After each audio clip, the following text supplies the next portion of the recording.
Hello and welcome to another episode of the Federal Church Presents Better Than Bloomberg, covering the 2023 global financial system collapse, the worst ever, where the Federal Reserve is going all in on making you poor, at least the 99.99%. Here's the market wrap from Zero Hedge. Banks bust because they're insolvent. As big tech booms in first quarter, gold and crypto soar as dollar dumps. Again, you'll be seeing plenty of dollar dumping as trillions of dollars make their way back to the financial system as the dollar loses its reserve currency status. So in the first quarter of 2023, and even more specifically the month of March, can be summarized with one simple image. Nothing to see here, move along. Bank crisis in the U.S. and EU, global war rhetoric rising, de-dollarizations, actions escalating, U.S. layoffs exploding. Of course it is. Makes you wonder about the state of the dollar, eh? It's an interesting one there. Everything, everywhere, all at once. Look at that.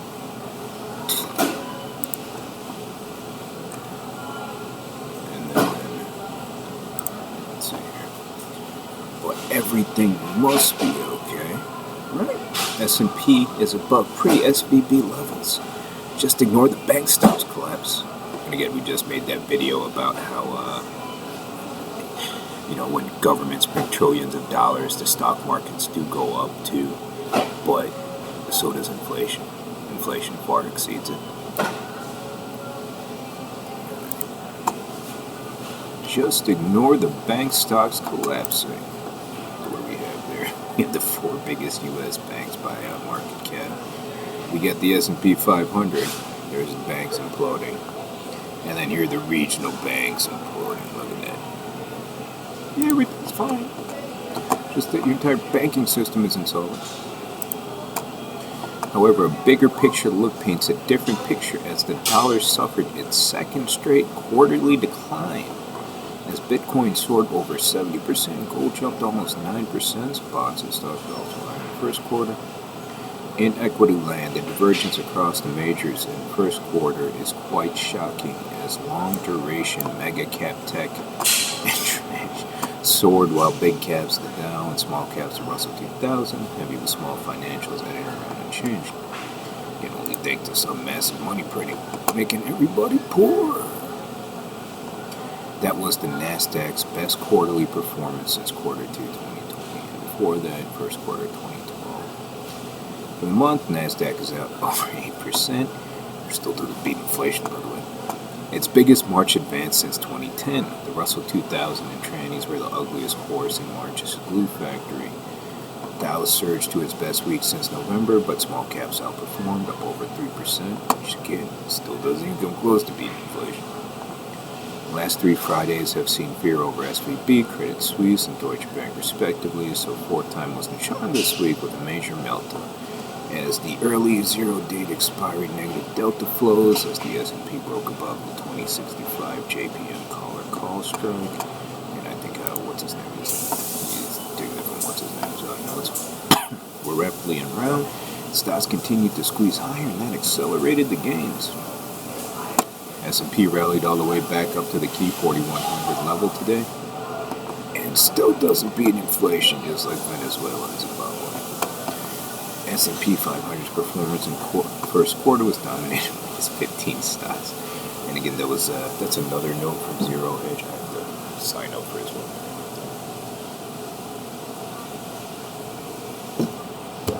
We're only 15 stocks in the S&P 500 are what's moving the index. In fact, it gets worse. According to Bianco Research, Meta, Apple, Amazon, Netflix, Google, Microsoft, Nvidia, Tesla, for all of the S&P's year-to-date return, they are up 4.6%, and still doesn't beat inflation. The other 492 stocks are collectively down for the year, down almost 1 percentage point. Definitely doesn't beat inflation. Mega cap tech saw market cap soar with Apple back above $2.5 trillion, Microsoft back above $2 trillion, Amazon back above $1 trillion, and Tesla above $500 billion. Tech and discretionary sectors dramatically outperformed in the first quarter, while energy and financials lagged. I wonder why. You have an insolvent banking system. European markets were mixed in March, with Germany and France ending green, while the UK was the biggest loser. On the month, European banks are modest underperformers relative to US banks. Both are ugly, and they're both insolvent. March was a wake-up call for commercial real estate as office REITs crash hard, because again, you have a commercial real estate failure. Again, excuse me, because the dirty little money changers are still telling people to drug my food, so in this case, drink. Dirty little pseudoscience psychiatric medications, because they're liars. U.S. growth, or they don't understand the concept of inflation or real terms. The fact they get poorer when they print trillions of dollars.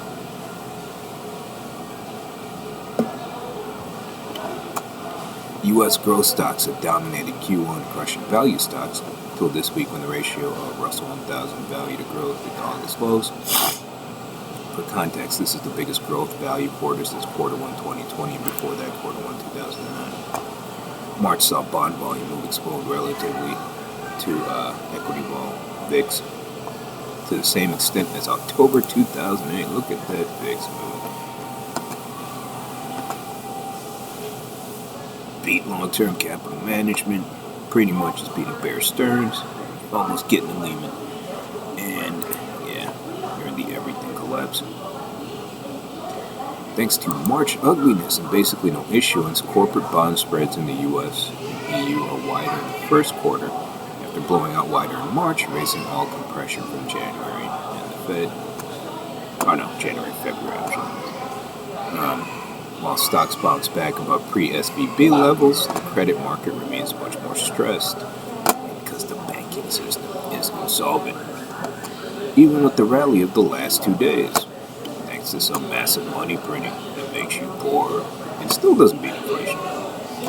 So the first quarter was a wild one for bonds, with Treasury yields exploding higher on hawkish Fed realizations and then collapsing lower on safe haven recession anxiety over the bank crisis. Amid all the chaos, yields ended the quarter surprisingly grouped down around 30 basis points or so, with the belly underperforming.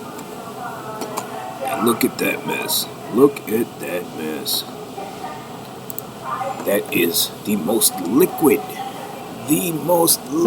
financial instruments on earth not being liquid anymore. Because things are changing. Those are now toiletries. March was a big month for the yield curve, with its biggest monthly steepening since May 2013. The 2s and 10s widened by 32 basis points, ending the first quarter unchanged, which I don't know why, because they're both going to be garbage.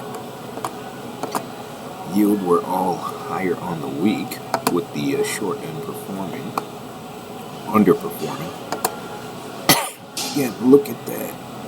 Look at what was formerly the most liquid debt instruments on earth having liquidity problems because it's risk-free, supposedly. No, it's not.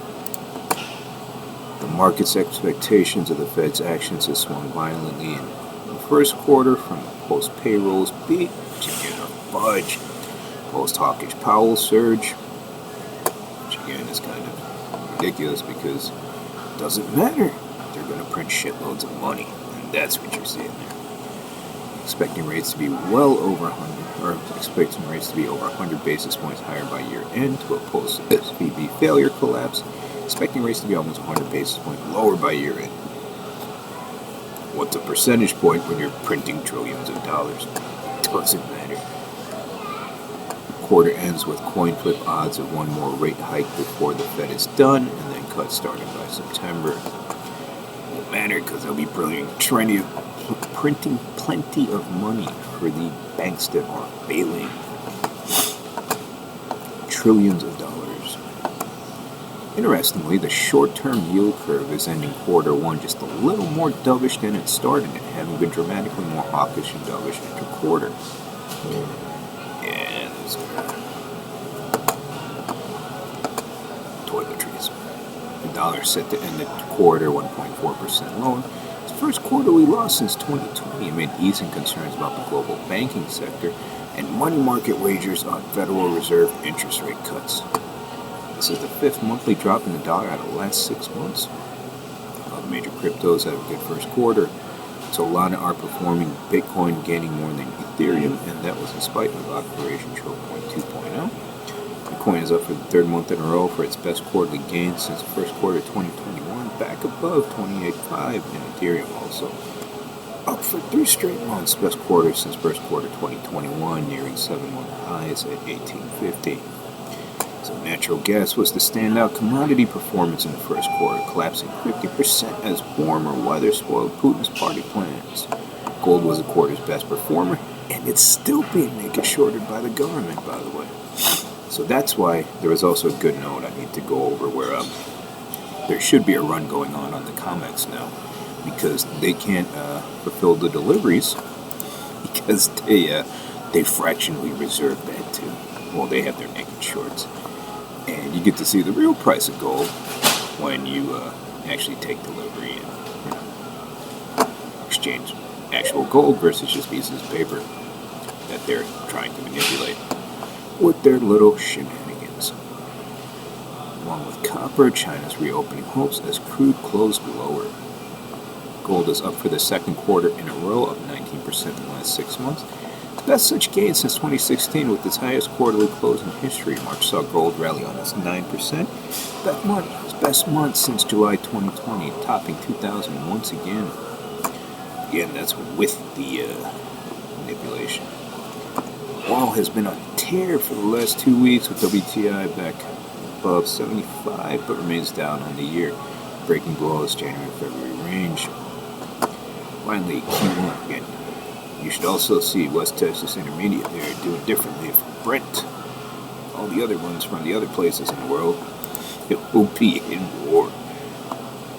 And finally, first quarter saw over $450 billion of inflows in money market funds until they start figuring out how those things work. And over $300 billion in deposit outflows from U.S. domestic banks. I don't know why they keep it in U.S. banks at all. And in case you were wondering, because the banks are insolvent.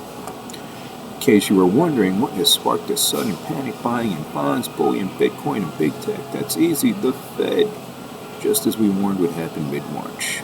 Let's see here. What chart does he have on Twag Fest here?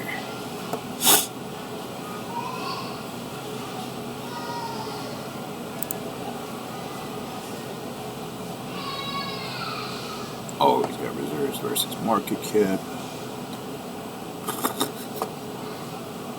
And again, as they figure out the reserves of the banks are nothing, you get to see their stock price tank. Because it should, because they're insolvent. So let's see here. We got bank reserves at the Fed. We got the overnight repo balance. We got, where's LQD? We got JP Morgan's, whatever it's shit index. We got the U.S. equity market cap, and then high yield. High yield government? What is that? HYG. Let's see here. But what it shows you is the banking system is failing.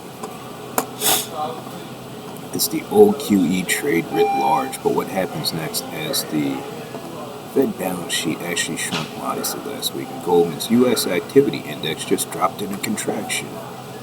Again, they don't manufacture anything to begin with, and now it's contracting because you're in a banking failure. Credit tightens, and then billions of jobs are lost. With recessionary signal, because you're already in a recession, it just gets worse now. With recessionary signals growing louder, maybe pricing in some easing by the Fed is fair, but that appears fully priced into stocks at near record high valuations. Especially mega cap tech. As you get poorer and turn into Zimbabwe, which will not be far off without exaggeration. Don't forget why that happened. It's because you didn't donate. You send your money over there, the Cash App link or the Bitcoin wallet. You do it before you anger the God some more. He knows you didn't pay your tithe. You need to pay your tithe.